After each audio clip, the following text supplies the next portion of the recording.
Gold, trusted gold buyers. మీరు తాకట్టు పెట్టిన బంగారాన్ని విడిపించి ఈ రోజు ఉన్న మార్కెట్ ధరకు కొనబడను.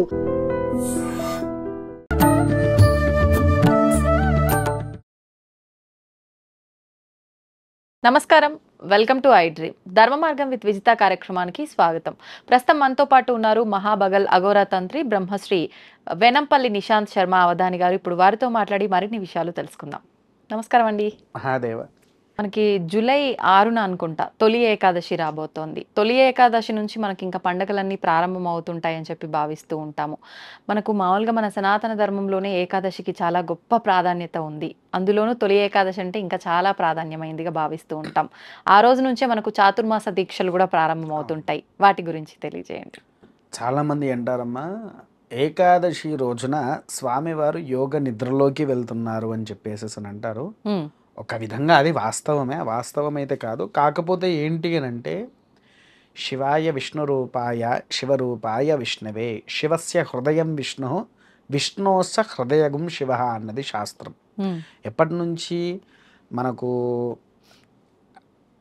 ఈ తొలి ఏకాదశి నుంచి మొదలుకొని కార్తీక అమావాస్య ఎండయ్యే వరకు, అవునా, ఆషాఢం, భాద్రపదం, ఆశ్వయుజం, కార్తీకం, చాతుర్మాస్యము విన్నారా? ఆ రోజు స్వామివారు యోగాలోకి వెళ్తారు, అంటే ధ్యానంలోకి వెళ్తారు. దీని ముందు ఈ శ్లోకం అందుకే చెప్పా, శివాయ విష్ణు రూపాయ. శివుడు ఈశ్వరుడు ఇద్దరు కలిసి ధ్యానంలో కూర్చుంటారు. శివుడు నిత్యంగా తన మనసులో నామస్మరణ చేసేది అష్టాక్షరీ మంత్రము. నారాయణుడు తన మనసులో నిత్యంగా ఆచరించేది పంచాక్షరీ మంత్రము. అందుకోసమే శివకేశవులు ఒక్కటే అన్నది మన శాస్త్రం, అవునా కాదు? అయితే ఈ స్వామివారి ఇద్దరు కూడా కలిసి ధ్యానంలోకి వెళ్ళిపోతారు. ధ్యానంలోకి వెళ్ళినప్పుడు అప్పుడు ఏం చేస్తారంటే, సాధువులు, యతీశ్వరులు, ఋషి పుంగవులు, ఆఖరికి పశువులు పక్షులు కూడా చాతుర్మాస్య దీక్షము ఆచరిస్తుంది కార్తీక మాసం వరకు. ఇంకా చదువుకునే విద్యార్థులు ఉన్నారు, మంచి చదువు రావడానికి గురుతత్వ పూజలు కూడా మనకి ఇప్పుడే ప్రారంభమవుతాయి. గురు పౌర్ణమి, వ్యాస పౌర్ణమి, ఒక్కొక్క మాసంలో ఒక్కొక్కటి వస్తుంది, అవునా? మనకు ఈ ఆశ్వేజంలో మన ఆషాఢంలో గురు పౌర్ణమి, తర్వాత వ్యాస పౌర్ణమి. ఇప్పుడు ఈ గురు పౌర్ణమి వ్యాస పౌర్ణమి కాదా? కాదు తల్లి, అది వేరు ఇది వేరు. అది వేరు ఇది వేరు. వ్యాస పౌర్ణమి వేరు, గురు పౌర్ణమి వేరు. ఇప్పుడు ఈ గురు పౌర్ణమి రోజు ఆరాధించాల్సింది ఎవరుని? మామూలుగా అయితే అందరూ సాయిబాబాను ఆరాధించాలా? దత్తాత్రేయుల వారు విన్నారా? దక్షిణామూర్తి, మేధా దక్షిణామూర్తి విన్నారా? అయితే దత్తాత్రేయుల వారు మేధా దక్షిణామూర్తి. తర్వాత మనము నిత్యంగా చదువు చెప్పే గురువు, మనకు చదువు చెప్పిన గురువు ఆరాధన చేయాలి. అది కూడా ఎలా అంటే తల్లి, గురు పౌర్ణమి రోజున గురుమూర్తులు ఎవరైతే ఉన్నారో ఇంటికి తీసుకువచ్చి గురుపాదుక పూజ అని ఉంటుంది. గురుపాదుక పూజ ఆచరిస్తే అద్భుతమైనటువంటి ఫలితం మనకు వస్తుంది అన్నట్టు. అయితే ఈ చాతుర్మాస్య దీక్ష మనకు ప్రారంభమయ్యేది తొలి ఏకాదశి నుంచి ప్రారంభమవుతుంది. ప్రతి ఒక్క యతీశ్వరుడు కూడా ఉపవాస దీక్షలతో ఈ 4 మాసాలు దీక్ష గావించి ఏకాదశి రోజున శివకేశవులకి ఇద్దరికీ ముఖ్యంగా అభిషేకం ఆచరించాలి. ఉదయం పూట అభిషేకాన్ని ఆచరించిన తర్వాత తులసీ దళాలు ఉన్నాయి కదా, తులసీ దళాలతో మంచిగా మాల తయారు చేసి నారాయణుడి కప్ప చెప్పాలి. శివుడికేమో బిల్వ అర్చన చేయించాలి. అది కూడా 1,00,000 బిల్వార్చన అనేటువంటి ఆచరిస్తారు, గుర్తుందా? తెలుసారా తల్లి? ఆ 1,00,000 బిల్వార్చన తొలి ఏకాదశి రోజు చెయ్యాలి. ఈ తొలి ఏకాదశి రోజు ఏ సాధ్యమైనంత వరకు ఏ మానవుడైనా సరే ఉపవాసములోనే ఉండాలి. దీనికి ఒక చిన్న కథ చెప్తా అమ్మా. పూర్వము రాముల వారు పరిపాలించేటప్పుడు ఒక బ్రాహ్మణ కుటుంబం ఉండేది. వాళ్ళకు పిల్లవాడు ఉన్నాడు. ఆ పిల్లవాడు నిత్యంగా భోజనం లేనిది ఉండేటువంటి వాడు కాదు. ఉదయం నుంచి రాత్రి వరకు ఒక 4-5 పూటలు భోజనం చేస్తూనే ఉండేవాడు. వాడికి భోజనం పెట్టలేక తల్లిదండ్రులు ఏం చేశారు, వీడిని తీసుకుపోయి వేద పాఠశాలలో వేస్తే సక్రమంగా తయారవుతాడు అనే ఉద్దేశంతో తీసుకుపోయారు. వేద పాఠశాలలో వేశారు. వేద పాఠశాలలో వేసేటప్పుడు ఈ పిల్లవాడు గురుగారిని అడుగుతున్నాడు, గురుగారు నాకు 3 పూటలు భోజనం పెట్టాలి అని అంటాడు. 3 పూటలు అనగా సరే పెడతా తీయి, ఉదయం పాలు ఉంటాయి, తర్వాత అల్పాహారం ఉంటుంది, మధ్యాహ్నం భోజనం ఉంటుంది, రాత్రి భోజనం ఉంటుంది. ఆ భోజనాన్ని తినేసేయండి సరిపోద్ది అని అన్నాడు. అలా అలా గడిచిన ఒక రోజున ఏకాదశి వచ్చింది. ఏకాదశి రోజున ఈ పిల్లవాడు అందరూ అటు ఇటు తిరుగుతున్నారు, పూజలు చేస్తున్నారు. ఎవ్వరేమి కనీసం పాలిస్తా అన్నారు కదా ఉదయం పూట, పాలు లేవు. అల్పాహారం ఉంది, అల్పాహారము లేదు. ఏం చేయాలి, ఎవరిని అడగాలని పోయిండు గురుగారి దగ్గరికి వెళ్ళి, గురుగారండి నాకు ఇవాళ భోజనం లేదు అంటే, భోజనం ఇవ్వాలి ఎందుకు ఉంటుందిరా, ఇవాళ ఏకాదశిరా అంటే, నాకు అవన్నీ ఎందుకు గురుగారు, మీరు ఏం చెప్పారు, నాకు 3 పూటలు భోజనం పెట్టాలి అని అన్నా. మరి నాకు భోజనం పెట్టాలి కదా అంటే, సరేరా నాయన నీకేం కావాలి చెప్పు అంటే, నాకు వంట వండుకోవడానికి సామాన్లు ఇవ్వండి, నేను పోయి వండుకుంటా అంటాడు. సరే పాఠశాలలో వండుకోవద్దు, ఎక్కడికైనా దూరంగా వెళ్ళు, దూరంగా వెళ్ళేసి అక్కడ వంట వండుకొని భగవంతుడికి, రాముల వారికి కానీ ఎవరికైనా భగవంతుడికి నివేదన పెట్టే నువ్వు తినాలిరా అంటాడు. సరే దేవుడికి నివేదన పెట్టాలన్నాడు కదా, పాత్రలు బియ్యం పప్పు ఉప్పులు అవన్నీ తీసుకున్నారు, ఎడ్ల బండిలో వేసుకున్నాడు, వెళ్ళిపోయాడు. వెళ్ళిపోయిన తర్వాత ఒక చెరువు దగ్గరికి వెళ్ళాడు, మంచిగా దాన్ని ఆమర్చుకున్నాడు, వంట ప్రారంభం చేస్తూ వంట వండుకుంటా రామ రామ రఘురామ రఘుకుల సోమ రణధీర అని పాట పాడుకుంటూ స్వామివారిని ఆహ్వానిస్తున్నాడు. వాడి పాటకు ముగ్ధుడైనటువంటి స్వామివారు వాడి దగ్గరకు వచ్చాడు. ఏం నాన్న ఎందుకు పిలిచావంటే, మా గురుగారు చెప్పారండి మీకు భోజనం పెట్టిన తర్వాతనే నన్ను తినమన్నారు అని చెప్పేసి అన్నాడు. వండింది ఎవరికి? ఒక్కరికే వండాడు. ఒక్కరికే వండిన తర్వాత ఈ యొక్క సామాన్లు తీసుకుపోయి రాముల వారికి వడ్డించారు. రాముల వారు మంచిగా ఉన్నదంతా తినేశారు. ఎండిపోయాడు పిల్లవాడు, వెళ్ళిపోయాడు. ఈ ఆకలితో ఆ రాత్రి అలానే నిద్రించాడు, ఆ కాలాతీతం అయిపోయిందని. మళ్ళీ ఏకాదశి వచ్చింది. గురుగారండి నాకు పోయినసారి ఒక్కరికే ఇచ్చారు సామాన్లు, నాకు ఈసారి ఇద్దరికి ఇవ్వాలి అని అంటాడు. సరే తీసుకుపోరా అంటాడు. మళ్ళీ పోతాడు, రామ రామ రఘురామ రఘుకుల సోమ రణధీర అని పాట పాడితే రాముల వారు ఒక్కడు రాకుండా రాముడితో పాటు లక్ష్మణ్ని తీసుకొని వచ్చాడు. రాముడితో పాటు లక్ష్మణ్ని తీసుకొని వచ్చేసేసి ఇద్దరు కూడా కలిసి భోజనం చేస్తే ఇద్దరు వచ్చారా సరే అని పెట్టేశాడు. పిల్లవాడు ఏమయ్యాడు? ఉపవాసం ఉన్నాడు. అదే రాత్రి ఆకలి మంటతో వెళ్ళి పడుకున్నాడు. మూడోసారి తీసుకువెళ్ళాడు, మళ్ళీ పాట పాడాడు. రాముడు లక్ష్మణుడితో పాటు సీతాదేవి వచ్చింది, ముగ్గురికి కావాలి అని అంటే ముగ్గురు కలిసి భోజనం చేశారు. మళ్ళీ పిల్లవాడు ఉపవాసం. నాలుగోసారి హనుమంతుడు కలిసి వచ్చాడు. ఆరోసారి భరతక్షత్రజ్ఞులు వచ్చారు. ఆఖరిసారి రామరాజ్యం అయోధ్యలో ఉన్న పరివారం మొత్తం దిగింది. ఆఖరిసారి అప్పుడు పిల్లవాడిని అడిగాడు. పిల్లవాడు గురుగారిని మీరు ఇచ్చే నాకు అస్సలు సరిపోవట్లా, ఒక్కరిని పిలుస్తా ఇద్దరు వస్తున్నారు, ఇద్దరు పిలుస్తూ నలుగురు వస్తున్నారు అని. ఇక ఒక్కరిద్దరు గురుగారికి అసలు ఏంటిది అనేది అర్థం కావట్లా. ఏం చేస్తున్నాడు పిల్లవాడు అంటే, సరే ఇప్పుడు నీకు ఎంతది కావాలంటే, 1000 మంది తినే భోజనం కావాలి అని అన్నాడు. సరే తీసుకపో అని అన్నాడు. తీసుకుపోయి వాడు మంచిగా అక్కడ అన్ని ఆమర్చి రాముల వారి పాట పాడగానే అయోధ్య మొత్తం దిగి వచ్చింది. ఒకరు కూరగాయలు కట్ చేస్తున్నారు, రాముల వారేమో వంటలు వండుతున్నారు, సీతాదేవి అన్ని రకాలుగా చూసుకుంటూ ఉంది. అన్ని విధంగా చూస్తూ గురుగారు ఏమనుకున్నారు, అసలు వీడు ఏం చేస్తున్నాడో పోయి చూద్దాం పదా అని పిల్లవాళ్ళందరూ కలిసి అక్కడ కూర్చొని తొంగి చూస్తే రామ పరివారం మొత్తం అక్కడ ఉన్నది. రాముల వారి యొక్క పరివారము అక్కడ కనిపించేసరికి ఆయన మనసులో అనుకున్నా, అయ్యా రామ జగదరిగిన కార్యము నీ వల్లనే అవుతుందా స్వామి అని అన్నారు. అంటే భగవంతులు కూడా అసలు ఆ రోజున తినరు, కాకపోతే మనిషికి ఒక అర్థము కావాలని వీడేం చేశాడు, ఎన్నిసార్లైనా కూడా ఒకరికి పెంచుకుంటూ పోతూనే ఉన్నాడు. అవునా కాదా?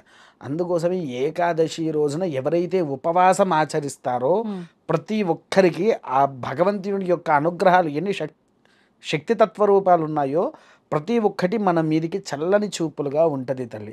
అందుకోసమే ఏకాదశి అనే దానికి అంత విశేషమైనటువంటి ఫలితం ఉన్నది. అది తొలి ఏకాదశి అని కాదు, ప్రతి ఒక్క ఏకాదశిని ఆచరించే క్రతువు. అయితే మీకు ఇందులో ఇంకో విషయం చెప్పమంటారా? ఇప్పుడు మీరున్నారు, మీ ఇంట్లో దేవుడిని ఎప్పుడు శుభ్రం చేస్తున్నావు తల్లి? అంటే వారంలోనా? ఒక నెలకి ఎన్నిసార్లు కడుగుతావు? 3-4 టైమ్స్. 3-4 టైమ్స్. ఏ రోజు అది? బుధవారం. లేకపోతే ఇల్లు కాదు నేను అంటుంది, దేవుడిని. దేవుడి పటాలు. దేవుడి పటాలు గురువారం లేదంటే బుధవారం. అదే మహాపాపం. భగవంతులను శుభ్రం చేసేది మనం పులికాపు అని అంటాము. అంటే పులికాపు అంటే శుభ్రపరచడం. ఆ, ఆ. విగ్రహాలే కానీ ఫోటోలే కానీ ఇంట్లో ఉండేటి శుభ్రపరుస్తాం కదా, దాన్ని మన పదంలో పులికాపు అని అంటాం. ఆ పులికాపు ఎప్పుడు ఆచరించాలి? కేవలము ఏకాదశి రోజు మాత్రమే. ఇంట్లో ఉండే ఫోటోలే కానీ విగ్రహాలే కానీ ప్రతి ఒక్కటి శుభ్రపరచాల్సింది కేవలము ఏకాదశి రోజు మాత్రమే. మిగిలిన ఏ రోజు కూడా మనం శుభ్రపరిచినా అది దేవుళ్ళు స్వీకరించరు, దాన్ని మనం పట్టించుకోకూడదు. అంటే ఏ వారం ఉన్నా ఏమున్నా ఆ రోజునే ఆ శుభ్రపరచాలి. రోజే శుభ్రపరచుకోవాలి. ఎందుకంటే ఉపవాస దీక్షలతో ఉండేవాళ్ళు మనసు క్లుప్తంగా పెట్టుకోవాలి భగవంతులు. అందుకోసమే వారు ఆ రోజు తలంటు స్నానాలు ఆచరించి అన్ని రకాలుగా శ్రేయస్సుని శక్తిని పొందుకుంటూ ఉండాలి. కాబట్టి వాళ్ళు ఆచరించే నిత్య క్రతువులు. సాధారణంగా మనం ఇంట్లో ఒక కుక్కను పెంచుకుంటాము, అవును. అది తెలిసి ఏకాదశి రోజు కూడా ఏది ముట్టదు. ఇక కొంతమంది నాన్ వెజ్లు అవి ఇవి అలవాటు చేసేసరికి కొన్ని తింటున్నాయి, కానీ ధర్మంగా ఉండేటువంటి ఒక శునకైనా కూడా ఏకాదశి రోజున ఎట్టి పరిస్థితులు కూడా భోజనం అనేది చెయ్యదు. విన్నారా తల్లి? అంతటి విశేషమైనదే ఏకాదశి. అందులో తొలి ఏకాదశినే ప్రతి ఒక్కరికి ఒక రీతి రూపాన్ని చూపించేదే తొలి ఏకాదశి తల్లి. సాధారణంగా ఇది ప్రతిసారి మాట్లాడుకునే సబ్జెక్టే, కాకపోతే మళ్ళీ ఒకసారి మాట్లాడదామని చెప్పి అడుగుతున్నాను. బ్రాహ్మీ ముహూర్తం, నిజంగా బ్రాహ్మీ ముహూర్తం యొక్క ప్రాధాన్యత చాలా ఎక్కువ అని చెప్పి చెప్తూ ఉంటారు. మనం సాధారణంగా మిగతా రోజుల్లో చేసే విధానాల కన్నా కూడా ఈ సమయంలో చేస్తే ఎక్కువగా ఫలితం ఉంటుంది అంటారు. అంటే పూజలు కానివ్వండి, జపాలు కానివ్వండి. నిజంగా ఇది వాస్తవమా? ఎందుకని అంత ప్రాధాన్యత?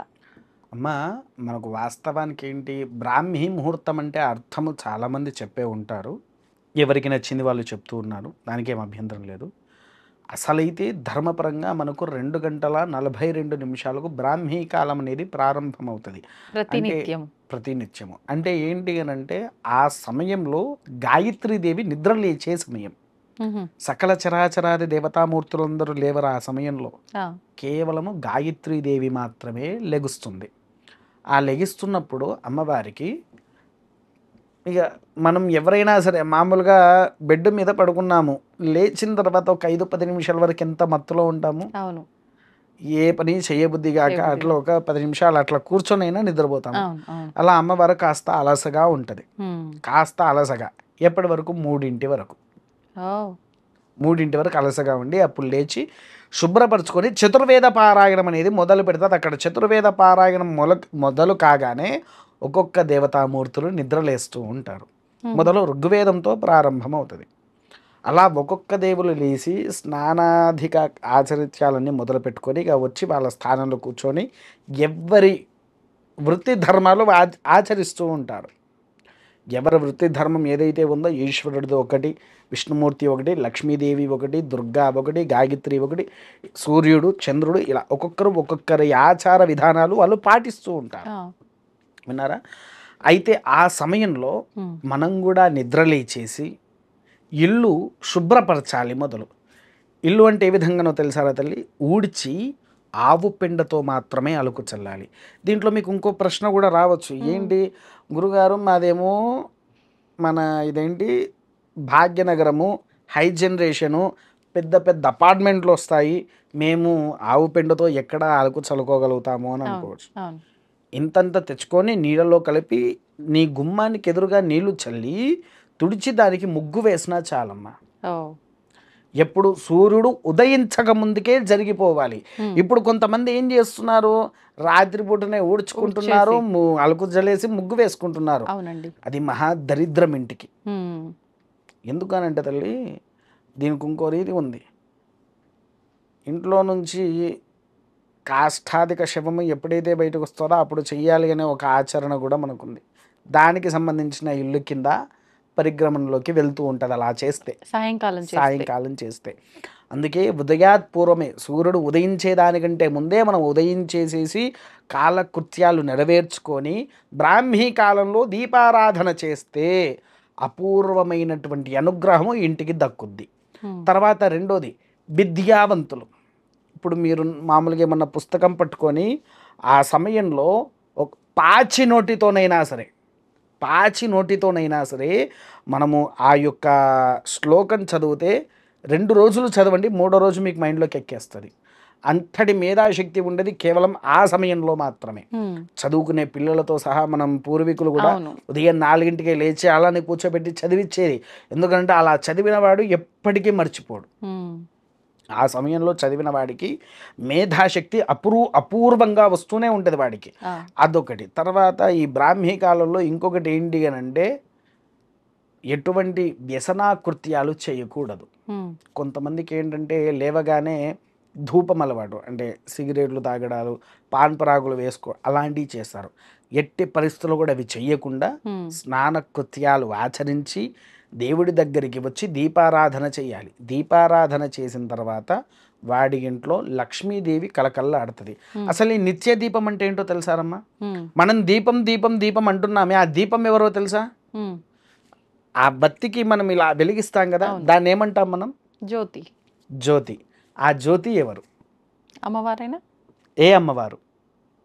ఐడియా లేదు కదా. దీపం జ్యోతి అనే అమ్మవారు ఉన్నారా సపరేట్గా? ఆ జ్యోతినే సాక్షాత్కారి దేవత అమ్మ. అదే చెప్తున్నా. మీకు తెలిసి శివుడికి ఎంతమంది కుమారులు, ఎంతమంది కుమార్తెలు? సుబ్రహ్మణ్య స్వామి, వినాయకుడు అంతే. కుమారస్వామి, వినాయకుడు. కుమారస్వామి అన్న సుబ్రహ్మణ్యం అన్న ఒక్కడే. వీళ్ళిద్దరేనా? కాదు తల్లి. ఎల్లమ్మ శివుడి కూతురు అంటారు కదా. ఎల్లమ్మ పార్వతీదేవి రూపమే కాదు. రేణుకా ఎల్లమ్మ వాళ్ళు కాదు. శివుడికి 3 కుమార్తెలు, 3 కుమారులు. ఓకే, ఎవరండి?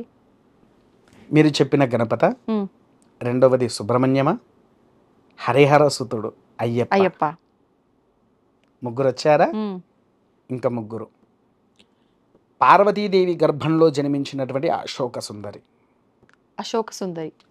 సుందరి వనదేవత. గర్భం నుంచి జన్మిస్తారా దేవతల కల? పార్వతీదేవి గర్భంలో నుంచి బయటికి వచ్చిందే అశోక సుందరి. రెండోది శివుడికి ఉన్న భృగు మహర్షి యొక్క మనసు ద్వారా నుంచి ఉద్భవించింది మానసాదేవి. శివుడికి భృగు మహర్షి యొక్క మనసులో నుంచి ఉద్భవించింది మానసాదేవి. భారతంలో మానసాదేవి గురించి చెప్పబడింది. అవునమ్మా. తర్వాత జ్యోతి. ఎక్కడ? ఆయనే మన్మధుణ్ణి ధ్వంసం చేసేటప్పుడు తన యొక్క త్రినేత్రాన్ని వదులుతాడు. వదిలినప్పుడు ఆ కాంతి భూమి మీద పడుతుంది, జ్యోతి రూపకంలో మారింది. జ్యోతి రూపంలో మారిన తర్వాత ఆమె ఒక మనిషిగా మారి చిన్న పాప లెక్క శివుడి యొక్క చేతిలోకి వచ్చిపోయింది. అప్పటి నుంచి ఆ పాపను కూడా పార్వతి చూసుకుంటుంది. అలా శివుడికి 3 కుమార్తెలు, 3 కుమారులు. ఈ జ్యోతిదేవి యొక్క క్షేత్రం కూడా ఎక్కడుందంటే తల్లి, అమ్మవారు 108 భాగాల కింద పడ్డప్పుడు, తను దక్షయజ్ఞం గావించేటప్పుడు 108 భాగాలుగా పడ్డప్పుడు ఒక భాగంగా నిప్పుగా ఉండే భాగము హిమాచల్ ప్రదేశ్లో పడ్డది. హిమాచల్ ప్రదేశ్లో జ్వాలాముఖీదేవి ఆలయం అని ఉంటుంది. విన్నారా పేరు? అమ్మవారి నిజరూప దర్శనం కూడా భూగర్భంలో నుంచి వచ్చేటువంటి నిప్పు, జ్యోతి రూపం. విన్నారా తల్లి? అక్కడ అమ్మవారికి అంటే విగ్రహ రూపంలో ఉంటుందా ఆలయం? విగ్రహం కాదు, ఆ అమ్మవారు జ్యోతి రూపంలోనే ఉంటారు అక్కడ. అగ్నిలాగానే. ఎప్పటికీ అది అగ్ని అలా వెలుగుతూ నిప్పు 6 చోట్లలో వెలిసింది అక్కడ. ఆ ఆలయంలో 6 చోట్లలో ఉన్నది. మీరు గూగుల్లో కొట్టినా, యూట్యూబ్లో కొట్టినా, ఎలా కొట్టినా జ్వాలాముఖి ఆలయం గురించి మనం వినవచ్చు. విన్నారా? అంతటి శక్తివంతమైంది. అయితే దీంట్లో ఏంటి అని అంటే, ప్రథమంగా గణపతికి ఒక వరం ఉంది, ప్రథమ పూజుడు అని. అలానే జ్యోతికి ఒక వరం ఉంది. నీవు ఎప్పుడైతే ఇలా ఉద్భవించావో, ఏ పూజలు ఆచరించాలన్నా, ఏ వ్రతాన్ని ఆచరించాలన్నా, ఏ దేవాలయంలో మొదలు నువ్వే ఉండాలి అని ఆమెకు వరం ఇచ్చాడు. ప్రథమ పూజుడు గణపతి అయితే ప్రథమ జ్యోతి ఈమెనే. సాధ్యం త్రివర్త సంయుక్తము. విన్నారా? ఆ దీపారాధనని ఎందుకనంటే ఆ జ్యోతి సాక్షాత్కారుడి యొక్క శివుని యొక్క త్రినేత్రంలో నుంచి ఉద్భవించింది కాబట్టి త్రినేత్రారూపధారిగా ఉండేసరికి ఆమెకు అపూర్వ శక్తి, అపూర్వ అనుగ్రహము. మళ్ళీ ఈ జ్యోతి యొక్క కుమారుడే అగ్నిదేవుడు. జ్యోతిదేవి యొక్క కుమారుడే అగ్నిదేవుడు. పంచభూతాల్లో ఒకరు. అగ్నిదేవుడి భార్య స్వాహాదేవి, స్వాహ సుధాదేవి. విన్నారా? ఈ త్రినేత్రంలో ఉన్న అగ్నికి అంత చరిత్ర ఉంది. మొదలు పుట్టింది జ్యోతి, రెండవది అగ్నిదేవుడు. అంటే అగ్నిదేవుడు శివుడికి తాత. విన్నారా తల్లి? ఇంత గొప్ప పరిగ్రమ మనకు మన ధర్మంలో ఉంది. కాకపోతే చాలా మందికి తెలియదు కాబట్టి దీపం వెలిగిస్తారు, వదిలేస్తారు. ఆ దీపాన్ని కూడా ఎలా వెలిగించాలంటే మౌనవ్రతేన దీపారాధనం కుర్యాత్ అన్నది శాస్త్రం. అంటే కొంతమంది దీపం వెలిగించి ఇంట్లో అందరితో మాట్లాడుతూ ఉంటారు. అవును. అది ఎట్టి పరిస్థితుల్లో చేయకూడదు తల్లి. 3 వత్తులు కలిపి సాధ్యం త్రివర్త సంయుక్తం. 3 వత్తులు కలిపి వేసి నూనె పోసేసి దీపారాధన చెయ్యాలి. దీపారాధన అది కూడా ఎలా ఉండాలి?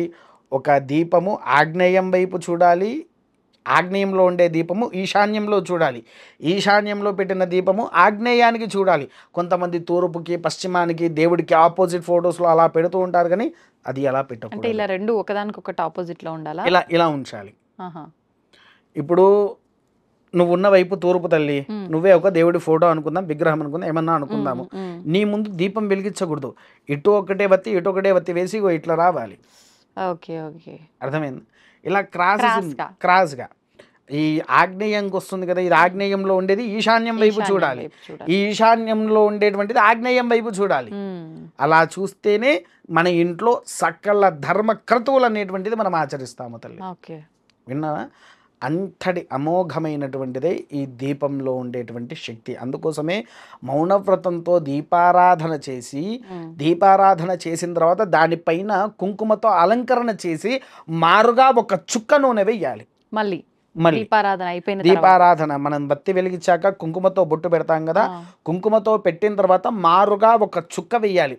చుక్క వేస్తేనే ఆ దీపం భగవంతునికి చెందుద్ది. నీవు ఎప్పుడైతే ఈ మారు చుక్క నూనె వేయలేదనుకో, అది రాక్షస జాతికే పోతుంది. నువ్వు దేవుడి దగ్గర వెలిగించిన రాక్షసుల దగ్గరికే పోతుంది. అలా అంటే ఇప్పుడు ఈ విధానం ఎవరు ఆచరించట్లేదు, లెక్కలోకి రానట్టే. లెక్కలోకి రాదు తల్లి. మారు చుక్క వెయ్యని దీపము ఏది కూడా భగవత్పాదులకు చెందవు.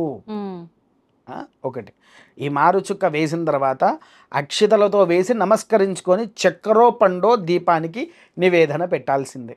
ఇలా పెడితే ఆ ఇంట్లో సర్వంగా అన్ని పనులు, ఇప్పుడు చాలామంది అనుకుంటారు నేను ఏ పని చేసినా విజయం సాధించట్లేదు అని అనుకుంటారు కదా, ఈ ఒక్క పని ఆచరించండి, సక్కలంగా వారికి అనుకున్నటువంటి రీతిలో విజయం అనేది వాళ్ళకి చేకూరుతుంది. ఇప్పుడు ఈ దీపారాధన చేసేటప్పుడు కూడా ఎన్నో రకాల సందేహాలు, మళ్ళీ ఎటువంటి ఆయిల్ యూజ్ చేయాలి, నెయ్యితో అంటే అందరూ నెయ్యి తెచ్చుకొని చేయలేరు, కొంతమంది నువ్వుల నూనె అంటారు, కొంతమంది దీపారాధనకే సపరేట్గా దొరుకుతుంది ఆయిల్ అదంటారు, రకరకాలుగా చెప్తారు. అసలు ఎటువంటి విధానం ఆచరించాలి? అమ్మ, స్వచ్ఛతరంగా చెప్పాలి అని అంటే మనకు నూనెలు ఉన్నాయి, 108 నూనెలు ఉన్నాయి. ఏ దీపానికైనా శ్రేష్టమైంది నువ్వుల నూనె మాత్రమే. ఏ దీపానికైనా శ్రేష్టమైంది నువ్వుల నూనె. కాకపోతే ఒక్క విషయం ఏంటంటే, దేవాలయంలో మన ఇంట్లో అంటే దేవుడి దగ్గర నిత్యంగా వెలిగించేటువంటి దీపాన్ని వెలిగించి ఆర్థిక సమస్యల కోసం ఉంటారు, ఆరోగ్య సమస్యల కోసం ఉంటారు. ఒక్కొక్క సమస్యకు ఒక్కొక్కటువంటి నియమమైనటువంటి దీపం ఉంది. మీరు ఎప్పుడైనా గంధపు నూనె విన్నారా తల్లి? గంధపు నూనె కనీసం చూసారా? చూడటం కూడా. నేను ఎప్పుడైనా చూపిస్తాను. మొన్న మీ ఇంకో ఛానల్ ఉంది కదా, వారు మా దేవాలయానికి వచ్చినప్పుడు గంధపు నూనె కూడా చూపించే వాళ్ళకు. ఎందుకనంటే మా ఆలయంలో శ్యామలాదేవికి ఒంటికి రాసేటువంటి నూనె ఏదైతే ఉందో అది గంధపు నూనెతోనే ఒంటికి రాస్తాము. అలా ఒంటికి రాయాలా అమ్మవారికి? ప్రతి విగ్రహానికి రాయాల్సిందే. మామూలుగా దేవాలయంలో నువ్వుల నూనె రాసేసి పెట్టేస్తామన్నట్టు. నల్లటి ధనం కనిపించాలి అంటే మనం నిత్యంగా అభిషేకం చేసేసరికి తెలుపుదనంతో విగ్రహాలు వస్తాయి.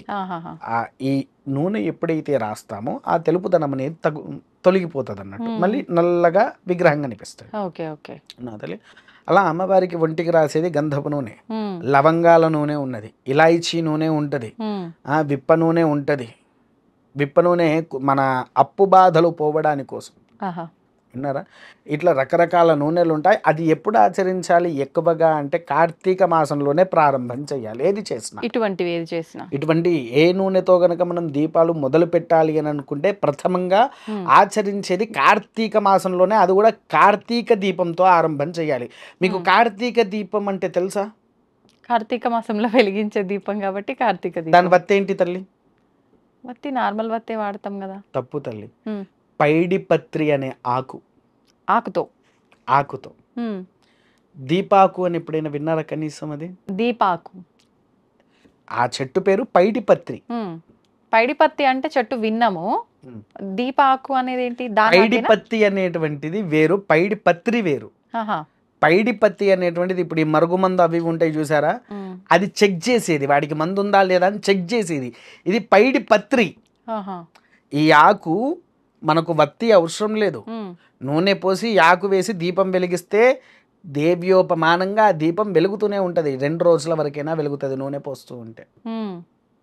పచ్చి ఆకే, ఎండిపోయిందో లేకపోతే ఏదో కాదు, పచ్చి ఆకే. మీకు అయిపోయిన తర్వాత నేను చూపించమన్నా చూపిస్తా, లేకపోతే ఎప్పుడైనా మీరు మా దగ్గరికి వచ్చినప్పుడు, మా ఆలయానికి వచ్చినప్పుడు ఆ చెట్టే చూపిస్తా. ఓకే. కార్తీక దీపంలో మొట్టమొదటగా అది నువ్వుల నూనె, ఆవు నెయ్యి 2 కలిపి ఆ ఆకు వేసి దీపారాధన ప్రారంభం చేయాలి. తర్వాత 2వ రోజు మన ఇంట్లో నుంచి ఒకరోజు ఇప్ప నూనె, ఒకరోజు హవిష నూనె, ఒకరోజు కుసుమ నూనె, ఒకరోజు బాదం నూనె, ఇంకో రోజు మనము పిల్లలు పుట్టాక తల్లులు పిల్లల ఒంటికి ఒక ఆయిల్ రాస్తారు, తెలుసారమ్మా నీకు అదేంటో? నువ్వుల నూనె రుద్దుతారు కదా, ఆలివ నూనె అంటాం మనం. ఓకే. ఎముకలు దృఢంగా మారడానికి, ఈ యాక్సిడెంట్ అయ్యి ఎముకలు విరగడం అలాంటి దోషాలు వస్తూ ఉంటాయి చూసారా, అట్టి దోషాలు నాపాలంటే ఆలివ నూనెనే. ఇలా ఒక్కొక్క దానికి ఒక్కొక్క రకమైన నూనె గనక అది దీపారాధన చేస్తే అపూర్వానుగ్రహము అనేటువంటిది మనం పొందుతాం. ఇప్పుడు మనకు ఆషాఢ మాస ప్రారంభ రోజుల్లోనే వారాహి నవరాత్రులు రాబోతున్నాయి. ఆల్రెడీ మనం దాని గురించి మాట్లాడేసుకున్నాం. ఆషాఢ మాసము అనగానే ప్రత్యేకించి కొన్ని రకాల విధానాలు ప్రత్యేకించి జరుగుతూ ఉంటాయి. ముఖ్యంగా బోనాల ఉత్సవం అనేది చాలా ఘనంగా ఈ నెలంతా కూడా జరుపుకుంటూ ఉంటాము. ఎక్కువగా ఇది అంటే ప్రాంతీయ ఆచారం ఏమో అనిపిస్తుంది. తెలంగాణ ప్రాంతంలో ఎక్కువగా దీన్ని ఇంకా అట్టహాసంగా జరుపుకుంటూ ఉంటారు. అసలేంటి బోనాల వైశిష్ట్యం ఏంటి, అసలు ఎందుకు వచ్చింది బోనాలు, ఇదంతా కూడా తెలియజేయండి. సంతోషం తల్లి. క్రితంలో మనం చెప్పుకున్నట్టుగానే వారాహిదేవి ఎవరమ్మా? గ్రామరక్షకి. అవును. ఈ గ్రామంలో ఉండే దేవతలు ఎవరు, వారిని కూడా మనం పిలిచేదిలా గ్రామ దేవతలు. ఏ గ్రామానికి ఆ దేవతల కింద. కాకపోతే ఒక్కరని కాదు, చాలా మంది ఉంటారు. మైసమ్మ, ఎల్లమ్మ, పుల్లమ్మ, మారమ్మ, తలుపులమ్మ, చల్లమ్మ, ఇలా వీళ్ళందరూ సుమారు మనకు గ్రామ దేవతలే మనకు పూర్తిగా ఉన్నది 197 గ్రామ దేవతలు, అన్నిటికి కలిపి. ఏది? 2 తెలుగు రాష్ట్రాలకు కలిపి. ఇంకా నార్త్ సైడ్లో మన సౌత్లో ఇంకా కర్ణాటక, తమిళనాడు అవన్నీ తీసుకుంటే ఇంకా వివిధ రూపాల్లో కూడా వారు కొలువై ఉన్నారు. వీళ్ళకు మన దగ్గరనే కాదమ్మా, ప్రతి ఒక్క చోట ఉంటాయి బోనాలు. గ్రామ దేవతకు ప్రతి ఆచరణ. కాకపోతే ఏంటి అంటే మనకంటే ముందే వాళ్ళకి ప్రారంభం అవుతాయి కొంతమందికి. ఎందుకనంటే మనకు 2 రకాల, మొత్తం 4 రకాల పంచాంగాలు ఉన్నాయి. కాకపోతే ఇక్కడ తెలంగాణ, ఆంధ్రాలో వాడేది చాంద్రమానము అంటాం. అంటే సూర్యనామ సిద్ధాంతంలో చాంద్రనామ సిద్ధాంతాన్ని మనం వాడతాము. అంటే మనకు సూర్యుడు ఎప్పుడైతే ఉదయిస్తాడో ఆ సమయంలో ఏ తిథి అయితే ఉంటుందో ఆ తిథినే మనం ప్రకటించుకుంటాము. అవునా? వీళ్ళు మాత్రం పౌర్ణమి అంటే సాయంత్రం పూట వచ్చిన తిథే వాళ్ళకు ముఖ్యమైనది. అట్లా మనకంటే 15 రోజుల తర్వాత వాళ్ళు ఉంటారు. మహారాష్ట్ర వాళ్ళు మనకంటే 15 రోజుల ముందుంటారు పంచాంగ రీతి క్రతువులలో. ఇక్కడ ఏంటి అంటే బోనాలను చేస్తున్నారు. వాస్తవానికి బోనాల్లో పెట్టాల్సింది ఏంటో తెలుసారమ్మా? అమ్మవారికి పెట్టే నివేదన. మామూలుగా ఇక్కడ మీరు ఏం చేస్తారు బోనాల్లో అంటే? కొంతమంది పసుపన్నం వండుతారు, కొంతమంది నైవేద్యం తీపి పదార్థం వండుతారు, కొంతమంది మామూలుగా అన్నంలోనే కొంచెం పప్పు అది వేసి పచ్చి పులుసు చేసి ఆకుకూరలు వాటితో నైవేద్యం వండి అదే బోనం అనుకొని ఎత్తేసుకుంటారు. కానీ అసలైన బోనము అంటే అమ్మవారికి అర్పించేది ఏదైతే ఉందో అది అంబలి. అంబలి తెలుసారమ్మా? పేరు విన్నారా?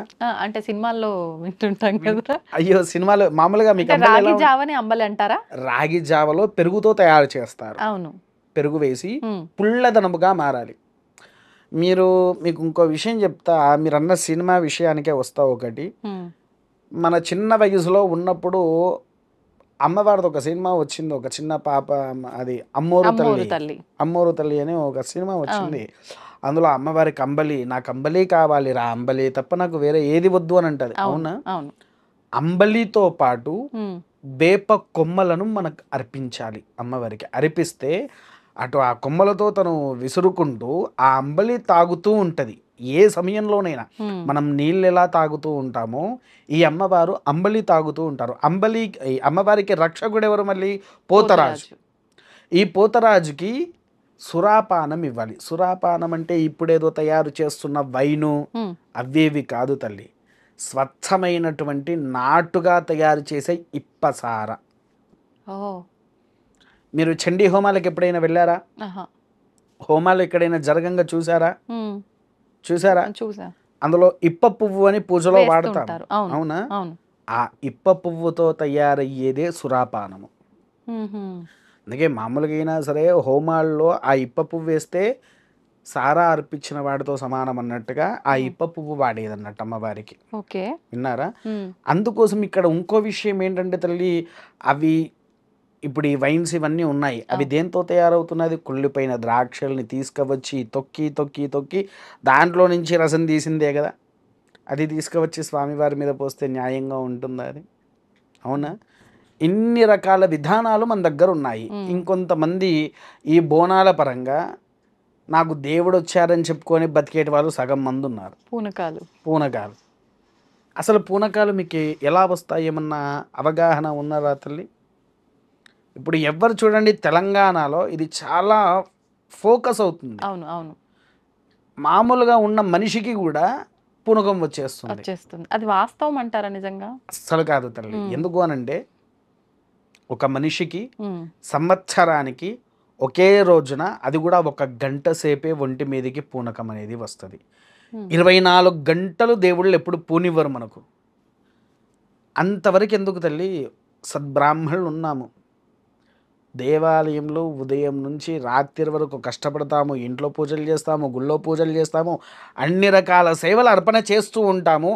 ఏ రోజు మాకు పూనని దేవుడు ఏమి చెయ్యని వాళ్ళకి ఎలా పూనుతున్నాడు అంటే ఏ రకంగా వస్తున్నాడు వాళ్ళకు దేవుడు? అవునంటారా కాదంటారా? ఒకటి, ఎప్పుడైనా ఈ దేవుళ్ళు ఒంటి మీద రావాలంటే భగవంతుడు జన్మించిన నక్షత్రాధిక కుండలి ఎప్పుడైతే కలుస్తుందో, ఈ నక్షత్ర యోగ తత్వాలు ఏదైతే ఉందో ఆ స్థానంలో జన్మించిన వాడికి, అది కూడా మళ్ళీ ఆ నక్షత్ర తిథులు కలిసినప్పుడు ఆ ఒక్కరోజు ఆ గడియ సేపు 1 గంట సేపు మాత్రమే ఒంటి మీద దేవత అనేది ఉంటుంది. విన్నారా తల్లి? ఇలా వీళ్ళు వచ్చి కాస్త హల్చల్ చేస్తారు. ఇప్పుడు కొత్తగా ఇంకొకటి తీసుకొస్తున్నారు వాళ్ళు, ఏది శిఖాలు వచ్చిన వాళ్ళకు సపరేట్ దర్శనానికి పెట్టాలంట దారి, వాళ్ళకు పెన్షన్లు కావాలంట. ఇక ఇలా పెట్టుకుంటే ఏముంది తల్లి, మరి నాకు కూడా దేవుడు పూంతాడు, మరి నాకు కూడా పెన్షన్ ఇవ్వండి. అవునంటారా కాదంటారా? నిత్యంగా పూజలు చేసుకునేవాడిని, నాకెందుకు రావద్దు దేవుడు, నాకు కూడా వచ్చిండు, నాకు కూడా పెన్షన్ ఇవ్వండి. ఇలా సగం మంది మన దేవుళ్ళ మీద వచ్చి ఇలా సంపాదించుకునే వాళ్ళు కొంతమంది, వాళ్లకు తెలిసి తెలవని అవగాహనాలతో చెడుదారి పట్టిస్తూ వీళ్ళకి ఎవరికి ఏం చేయాలో పాపం తెలియదు. కొత్తగా బోనం ఎత్తుకునే వాళ్ళు ఉన్నారు, ఏం చేసుకుంటారు పాపం, వీళ్ళని పిలుస్తున్నారు. వీళ్ళని పిలిచేసరికి ఆ బోనం ఇట్లా చేయాలి ఎట్లా చేయాలని వాళ్ళకి లేనిపోని అన్ని చెప్పి ఒక వ్యవస్థను నాశనం చేస్తున్నారు. పోచమ్మకు, మైసమ్మకు, ఆఖరికి మనం ఇంట్లో పెట్టుకునే దుర్గాదేవికి కూడా అంబలి అంటేనే ప్రాణం తల్లి. ఏ అమ్మవారి సత్స్వరూపానికైనా అంబలి లేనిది వాళ్ళు ఉండలేరు. అంబలి లేనిది ఏ దేవత ఉండలేరు. తర్వాత మనకు ఇదే ఒక పాట కూడా ఉంది, చల్లని మల్లెలతో ఊయలు కట్ట మాత, చల్లగా నిద్రించు జాలి లాలి జోలాలి. అంటే వేప కొమ్ములతో విసురుకుంటూ ఆ అమ్మవారు నిద్రపోతుందని వాళ్ళు పాట కూడా రచయించారు దాంట్లో. అవునా? చల్లని మల్లెలతో సాయంత్రం పూట అమ్మవారికి మల్లె పువ్వులు అర్పించాలనేది కూడా శాస్త్రంలోనే ఉంది. అందులో ఏది మనం ఆచరించాము తల్లి?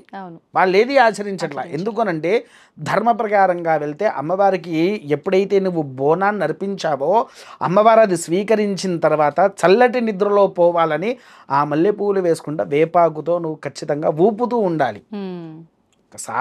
నీ ఇంట్లో ఉన్న ఫోటోకైనా ఆ వేప ఆకుతో కనుక నువ్వు ఊపుతూ ఉంటే ఎవరైనా, మామూలుగా ఇప్పుడు గాలి వస్తే ఎవరికైనా ఏమనిపిస్తుంది? హాయిగా ఉండి ఏమవుతుంది తెలియకుండా మన కళ్ళు అలానే నిద్రకి వెళ్ళిపోతూ ఉంటాయి. ఇంకా దాంతోపాటు పవలింపు సేవ ఉంటుంది.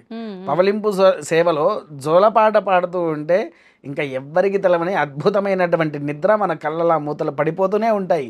సెకండ్స్లో నిద్రపోతారు. అవునా? అలా దేవతకు నువ్వు బోనాలు అర్పించిన తర్వాత మనము ఆ వేపాకుతో కనుక ఎప్పుడైతే సేవ ఆచరిస్తామో ఆ సేవ కోరుకొని అమ్మవారిని ఇంటికి వచ్చి ఖచ్చితంగా నీ ఇంట్లోనే పడుకొని నాకు సేవ చేసుకోరా అంటే అంతటి భాగ్యం ఎవరికైనా వస్తుందా తల్లి? రాదు. అవునా? మనం చేసే ఈ బోనాలు కూడా యథావిధిగా ఇలా నిత్యంగా ధర్మంగా చేసుకుంటూ పోతే అందరికీ సుఖ సౌఖ్యాలు కూడా కలుగుతూ ఉంటాయి తల్లి. ఇప్పుడు మీరు అన్నారు పోతరాజులు వాళ్ళకి అంటే అమ్మవారికి కాపలగా ఒక సెక్యూరిటీలా ఉంటారు అని చెప్పి. అసలు ఏంటి పోతరాజుకి అమ్మవారికి ఉన్న సంబంధం? పోతరాజు అసలైతే ధర్మ ప్రకారంగా అమ్మవారి యొక్క కుమారుడు పోతరాజు. కుమారుడు కొంతమంది ఇవి తెలిసి తెలవకంటే సగం సగం పుస్తకాలు కొన్ని బయటికి వచ్చాయి. పూర్తి శాస్త్రాలు కూడా మన దగ్గరకు పూర్తిగా ఎవరి దగ్గర లేవు. విన్నారా? ఈ సగం సగం జ్ఞానంతో సగం సగం కొంతమంది తెలిసి రాసుకున్నటువంటి పుస్తకాలలో కొంతమంది పోతరాజు అమ్మవారికి భర్త అని, కొంతమంది అమ్మవారికి సేవకుడు అని అలా పెడుతూ ఉన్నారు. కానీ అసలైతే ఈ పోతరాజు అనేటువంటి వాడు అమ్మవారి యొక్క కుమారుడు. నిత్య అమ్మ సేవలు. ఎందుకంటే ఒకవేళ భర్త అయితే కనుక బయట ఉండడు కాపలాగా. అవునా కాదా? అదే ఒకవేళ తల్లి నిద్రపోతూ ఉంటే కుమారుడు తల్లికి ఎటువంటి ఇబ్బంది ఆటంకం కూడా రాకుండా ఉండడానికి అటు ఇటు తిరుగుతూ ఉంటాడు, కాపలా కాస్తూ ఉంటాడు మనకు. అవునా కదా? అలా తల్లి యొక్క గర్భంలో జన్మించిన వాడు ఈ పోతరాజు తల్లి. కాకపోతే ఏంటి అని అంటే ఆ వయసులో ఉన్నప్పుడు ఇలా అమ్మవారి దగ్గరికి అందరూ మాంసాలు మద్యపానాలు తీసుకువస్తుంటే దానికి ఎక్కువగా అలవాటైన వ్యక్తి ఆయనే. మనము అందరం పోచమ్మ ఉన్నది, పోచమ్మకు మనము నా కోళ్ళు మేకలు అర్పించాలి, బలులు ఉంటాయి కదా, ఆ బలి అర్పించాలి అని అంటే పోతరాజు దగ్గరనే. అమ్మవారి దగ్గరికి గుళ్ళోకి తీసుకుపోయి కూడా ఇవ్వరు. పోతరాజుకి ఏంటి అని అంటే దాంట్లో నుంచి వచ్చేటువంటి రక్తం ఏదైతే ఉందో ఆ పచ్చి రక్తాన్ని తాగడం అలవాటు అన్నట్టు ఆయనకు, పోతరాజుకి. అందుకోసమే ఇట్లా రక్తం పెట్టగానే మొదలు పోతరాజు మీద పోసేస్తూ ఉంటారు ఆ రక్తాన్ని. తర్వాత దాంతోపాటు ఆయనకు మద్యపానము, ఇవి రెండు ఇస్తారు. అందుకోసమే పోతరాజు ఆరాధన చేసిన వాడికి ఇప్పుడు శివుడి ముందు నంది ఎలాంటి వాడో ఈ గ్రామ దేవతలకు పోతరాజు అనేటువంటి వాడు అలాంటి వాడు. ఇప్పుడు ఈ బోనాలు అనగానే జోగినీలు లేనిది ఈ బోనాల ఉత్సవం అసలు కంప్లీటే అవ్వదనే చెప్పాలి. నిజంగా ఎందుకు ఈ జోగినీలకు బోనాల వ్యవస్థకు ఉన్న సంబంధం ఏంటండి? అది జోగినీలు అనేది మనం సృష్టించుకుంది తల్లి. ధర్మంగా అయితే జోగినీలు లేరు, ధర్మంగా లేరు జోగిని అనేది. ఒకటేంటి అని అంటే తెలంగాణ ప్రాంతంలో అయితే ఇంకెక్కువగా మారుతుంది. జోగినీలు శిఖాలు రావడాలు ఇవన్నీ బాగా అవుతున్నాయి. జోగిని జోగిని జోగిని అంటే ఏ అమ్మవారైనా ఎప్పుడైనా మనకొచ్చి నువ్వు నా జోగిని అని చెప్పిందా? ప్రత్యక్షంగా కానీ కళలో కొంతమంది చెప్పారు అని అంటారు. అది నిజమా అబద్ధమా అనేది కూడా మనకు తెలియదు. అవునా? అసలు జోగిని అంటే అర్థం తెలుసారమ్మా? తెలియదండి. బయట ప్రపంచానికి దూరంగా ఉండి అమ్మవారి సేవని ఆచరించే వాళ్ళు జోగినీలు. జనాల్లో తిరిగేటి వాళ్ళు. దీనికి ఇంకో ఉదాహరణ కూడా ఇస్తాను. దేవదాసి విన్నారా పేరు ఎప్పుడైనా? అంటే భగవంతుడికి అర్పించుకున్న వాళ్ళు అంటారా? పూర్తిగా అంటే మీరు ఈ సినిమా చూసే ఉండొచ్చు. సినిమా అన్నారు కాబట్టి నాని గారి సినిమా ఒకటి వచ్చింది, శ్యామ్ సింగారాయ్. అందులో చూపించారు. విన్నారా? పూర్వము దేవదాసులు అనేటువంటి వారు భగవంతునికే అక్కడ ఉండిపోయేది. ఆ దేవదాసులో ఒక పాటే జోగినీలు. విన్నారా? వీళ్ళేంటి నిత్యంగా దైవ సేవలో ఉండాలి, బయట ప్రపంచానికే దూరంగా ఉండాలి. మనుషుల మనుగడు కూడా వాళ్ళ చెవున పడకూడదు. అది జోగిని యొక్క విద్యాతత్వము. గ్రంథాలు చూడండి, దాంట్లో లిఖించే ఉన్నాయి మనకు. జోగిని అనే వ్యక్తులు ఎవరున్నా కూడా జోగిని అనేవారు ఖచ్చితంగా అమ్మవారి సేవల్లో ఉండేవారు. బయటికి వచ్చి హల్చల్ చేస్తూ ఇవన్నీ చెయ్యరు. హల్చల్ ఎప్పుడు చేస్తారు? కేవలము ఆ అమ్మవారి యొక్క అనుగ్రహాన్ని వీళ్ళు పొందినప్పుడు బయటికి వచ్చి, అది కూడా 1 గంట సేపే. విన్నారా? వాళ్ళు గంట సేపటి కంటే బయట ఎక్కువ సంచరించకూడదు. దానికి ఉండేటువంటి ఒక నియమం, ఆధారం. కాకపోతే రాను రాను ఏం చేస్తున్నారంటే కొన్ని సినిమాల్లో కూడా దేవదాసులను తప్పుగా చూపించి ఇదే నిజము, ఇలానే బతికారు అన్నట్టుగా చూపించేసరికి జాతి భ్రష్టు పడుతుంది. విన్నారా? ధర్మం ఏదుందో దాన్ని చూపేం. దేవదాసులు ఎప్పుడు కూడా అలా ఎప్పుడు లేరు. భగవంతునికి సేవాకృతులు. ఇప్పుడు మీరున్నారు, 41 రోజులు అయ్యప్పమాల దీక్ష వేశాము. 41 రోజులు మనం ఎలా ఉన్నాం తల్లి? చాలా నియమనిష్టలతో భగవంతుడు సేవ చేసుకుంటూ ఆరాధన చేసుకుంటూ ప్రతి ఉంటాం. ఒక్క పూజలో అవును. ఉండి ప్రతి ఒక్క పూజ మన చేతుల మీదుగా అయ్యేటట్టుగా ఉండి ఎవ్వరి ఇంట్లో ఉన్నా పడి పూజలు ఉంటే అక్కడికి వెళ్ళి వెళ్తారు. ఆచరించి వచ్చేది అవును. దేవదాసి. అదే ఓకే. విన్నారా తల్లి? అంటే ప్రతి కార్యక్రమము ఇంకా భగవంతుడికి సంబంధించి వాళ్ళ చేతుల పైన సంబంధించిందే వాళ్ళ జరుగుతుంది. చేతుల మీదుగా జరుగుతుంది తల్లి. ఓకే. ఇది చిన్న ఉదాహరణ. అంటే మొత్తానికి ఇప్పుడు కొన్ని ప్రాంతాల్లో ఏమో ఆషాఢ మాసం అంతా, ముఖ్యంగా మన హైదరాబాద్ ప్రాంతంలో అయితే అంతా ఆషాఢ మాసంలో చేస్తారు. ఇంకొన్ని గ్రామాల్లో ప్రాంతాల్లో శ్రావణ మాసంలో ఎందుకని ఆచరిస్తారు. అలా? మనకు దీనికి చతుర్మాస్యాధిక దీక్ష అని కూడా చెప్పవచ్చు తల్లి. ఈ చాతుర్మాస్యాధిక దీక్ష అనేది కేవలం వీటికి ఉన్నది. ఎందుకనంటే ఇందాక మీకు ఒక విషయం చెప్పా, మనకు 15 రోజుల ముందు అవును. మహారాష్ట్ర వాళ్ళు, పౌర్ణమి, అమావాస్యలు, మనకు సూర్యచంద్రుడు. 15 రోజుల తర్వాత మన తమిళియన్స్, కేరళ వీళ్ళు ఉన్నారు. అవునా? ఆషాఢ, శ్రావణ, భాద్రపద మాసము వినాయక చవితి అంటే పౌర్ణమి కల్లా క్లోజ్ అయిపోతుంది. పౌర్ణమి కల్లా క్లోజ్ అయిపోతుంది. ఓకే. అయితే మనకు తెలిసింది ఇక్కడ ఆషాఢం ఒక్కటే, కానీ జ్యేష్ఠం నుంచే ప్రారంభం అవుతుంది. జ్యేష్ఠంలో ఆచరించేది ఎవరికి? జ్యేష్ఠాదేవి. జ్యేష్ఠంలో ఆచరించేది జ్యేష్ఠాదేవి దగ్గర నుంచే మనకు ప్రారంభం అవుతుంది. చాతుర్మాసంలో అర్ధంగా అంటే భాద్రపద మాసంలో సగంలో అయిపోతుంది. ఏమో వచ్చింది? జ్యేష్ఠం, ఆషాఢం, శ్రావణం, భాద్రపదం. వచ్చాయా తల్లి 4? అవును. ఈ 4 అసలు పూర్తవుతుంది. అందుకోసమే ఏంటి అని అంటే మొదలు జ్యేష్ఠాదేవి వ్రతము, తర్వాత బోనాదికాలు, బోనాదికాలు తర్వాత ఇది అవుతుంది. మళ్ళీ ఇది అయిపోయిన త్వరలోనే మనకి శ్రావణము, భాద్రపదం అయిపోగానే ఆశ్వేజం వచ్చేస్తుంది. కార్తీకం. అప్పటి నుంచి మాఘాదికం ఆ 2 నవరాత్రులు. ఇక్కడ దేనికి? చైత్రము, వైశాఖము, జ్యేష్ఠము, ఆషాఢము 4 వచ్చాయా? ఆషాఢం నుంచి మళ్ళీ ఇంకో భాగం తీసుకోండి. ఆషాఢం, శ్రావణం, భాద్రపదం, ఆశ్వయుజం. అవునా? ఒక భాగం. ఆశ్వయుజం, మార్గశీర్షం, పుష్యం, మాఘం. సంవత్సరంలో వచ్చే 4 నవరాత్రులకు 4 మాసాలు ఎంత వ్యత్యాసం ఉంది తల్లి? విన్నారా?